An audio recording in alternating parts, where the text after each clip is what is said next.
வணக்கம். நீங்கள் இணைந்திருப்பது ஜெஃப்னா ஃபெஸ்டின் காலை நேர தலைப்புச் செய்திகளோடு.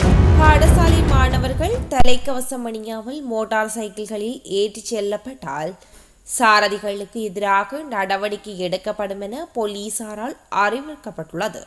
வடக்கு மாகாண ஆளுநர் செயலகத்தில் நேற்று காலை இடம்பெற்ற கலந்துரையாடலின் போதே இந்த முடிவு எடுக்கப்பட்டுள்ளது.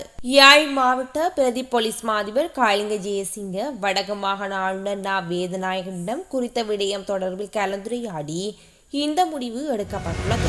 வடக்கு மாகாணத்தில் உள்ள அனைத்து பாடசாலைகளுக்கும் மகா சிவராத்திரிக்கு மறுநாள் வியாழக்கிழமை 27/2/2025 விடுமுறை வழங்கப்பட்டுள்ளதாக வடக்கு மாகாண ஆளுநர் வேதநாயகன் அறிவித்துள்ளார். நுவரெலியாவில் கட்டுப்பாடு விலைக்கு அதிகமாக அரிசி விற்பனை செய்த 2 கடைகளுக்கு நுவரெலியா நீதவான் நீதிமன்றம் 2 லட்சம் ரூபாய் அபராதம் விதித்துள்ளது.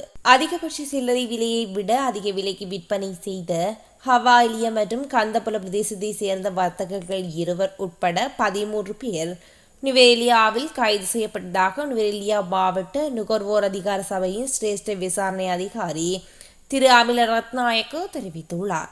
கைது செய்யப்பட்டவர்கள் நீதிமன்றத்தில் சமர்ப்பிக்கப்பட்ட நிலையில் அரிசி அதிக விலைக்கு விற்பனை செய்த 2 பேருக்கும் தலா 2 லட்சம் ரூபாய், குற்றத்தை ஒப்புக்கொண்ட 13 பேருக்கும் 1,30,000 ரூபாய் அபராதம் விதிக்கப்பட்டுள்ளது. கிளிநொச்சி கந்தசுவாமி கோவில் ஒன்றில் காணாமல் ஆக்கப்பட்டோரின் உறவினர்களால் 8 வருட பூர்த்தியை முன்னிட்டு கவன ஈர்ப்பு போராட்டம் ஒன்று முன்னெடுக்கப்பட்டுள்ளது. குறித்த போராட்டம் நேற்று கந்தசுவாமி ஆலயம் ஒன்றிலிருந்து ஆரம்பிக்கப்பட்டு ஏனையின் வீதியூடாக டிப்போ சந்தியை வந்தடைந்து முடிவுற்றது. யாழ்ப்பாணம் கொழும்புத்துறை இலந்தைக்குளம் பகுதியில் நீண்ட காலமாக போதை மாத்திரை விற்பனையில் ஈடுபட்ட சந்தேக நபர் ஒருவர் நேற்று போலீசாரால் கைது செய்யப்பட்டுள்ளார். இதன்போது அவரிடம் இருந்து 30 போதை மாத்திரைகள் மீட்கப்பட்டதாக தெரிவிக்கப்பட்டுள்ளது. யாழ்ப்பாணம் மாவட்ட சிரேஷ்ட போலீஸ் அத்தியட்சரின் கீழ் இயங்கும் போலீஸ் புலனாய்வு பிரிவினருக்கு கிடைத்த ரகசிய தகவலின் அடிப்படையில் இந்த கைது நடவடிக்கை முன்னெடுக்கப்பட்டுள்ளது.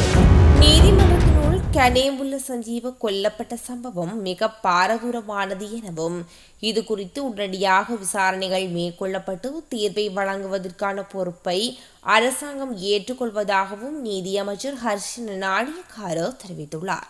திட்டமிட்ட குற்றச் செயல்களில் ஈடுபட்டதை தெரிவித்து போலீசாரால் கைது செய்யப்பட்ட விளக்கமறியலில் வைக்கப்பட்டிருந்த கனேமுல்ல சஞ்சீவ நேற்று புதன்கிழமை கொழும்பு புதுக்கடை நீதிமன்றத்திற்கு வழக்கொன்றுக்கு அழைத்து வரப்பட்ட சாட்சி கூண்டில் நிறுத்தப்பட்ட போது சுட்டுக் கொல்லப்பட்டமை குறிப்பிடத்தக்கது. இலங்கை கடற்பரப்புக்குள் அத்துமீறி நுழைந்து கடற்தொழிலில் ஈடுபட்ட 10 இந்திய மீனவர்கள் நேற்று அதிகாலை கைது செய்யப்பட்டுள்ளனர். யாழ்ப்பாணம் மற்றும் மன்னார் கடற்பரப்புக்குள் எல்லை தாண்டி வந்து மீன்பிடியில் ஈடுபட்ட 10 இந்திய மீனவர்களை இவ்வாறு கடற்படையினரால் கைது செய்யப்பட்டுள்ளனர். கைது செய்யப்பட்ட 10 இந்திய மீனவர்களும் $3 படகுகளில் இடுவை மணியில் ஈடுபட்ட வேளை கைது செய்யப்பட்டதோடு படகுகளும் கைப்பற்றப்பட்டுள்ளன. கடந்த பௌர்ணமி தினத்தன்று நடைபெற்ற தையிட்டி சட்டவிரோத திஸ்ஸ விகாரைக்கு எதிரான போராட்டம் குறித்து வாக்குமூலம் பெறுவதற்கு வேலன் சுவாமிகளுக்கு அழைப்பு விடுக்கப்பட்டுள்ளது. இந்த நிலையில் நேற்று பலாலி போலீஸ் நிலையத்திற்கு நண்பகல் 12 மணிக்கு விசாரணைக்கு வருமாறு வேலன் சுவாமிகள் அழைக்கப்பட்டுள்ளார். சுவிஸ் தப்பிக்க உதவிய வடமாகாண முன்னாள் சிரேஷ்ட பிரதி போலீஸ் மா அதிபருக்கு 4 வருட கடூழிய சிறை தண்டனை விதிக்கப்பட்டுள்ளது. வவுனியா மேல் நீதிமன்ற நீதிபதி MM மிகாலினால் நேற்று இந்த உத்தரவு பிறப்பிக்கப்பட்டுள்ளது. பித்திய கொல்லப்பட்ட வழக்கு குற்றவாளிகளில் ஒருவரான சுவிஸ்குமாரை தப்பிக்க உதவியதாக குற்றம் சாட்டப்பட்ட முன்னாள் வடமாகாண சிரேஷ்ட பிரதி போலீஸ் மா அதிபர் எலித் ஜெயசிங்கவுக்கு இவ்வாறு கடூழிய சிறை தண்டனை விதிக்கப்பட்டுள்ளது. யாழ்ப்பாணம் செம்மணி மயானத்தில் உள்ள மனித புதைகுழியை யாழ்ப்பாணம் நீதிமன்ற நீதவான் ஆனந்தராஜா பார்வையிட்டுள்ளார். இதன்போது அந்த எச்சங்கள் மனித எச்சங்களா என கண்டுபிடிப்பதற்கு குறித்த பகுதியில் இருந்த எச்சங்கள் சேகரிக்கப்பட்டு விஞ்ஞான ரீதியான பகுப்பாய்வுக்கு அனுப்பி வைக்கப்பட்டுள்ளன. இத்துடன் காலை நேர செய்திகள் நிறைவுக்கு வருகின்றது. தொடர்ந்தும் இரவு நேர தலைப்பு செய்திகளுடன் சந்திக்கும் வரை நன்றி.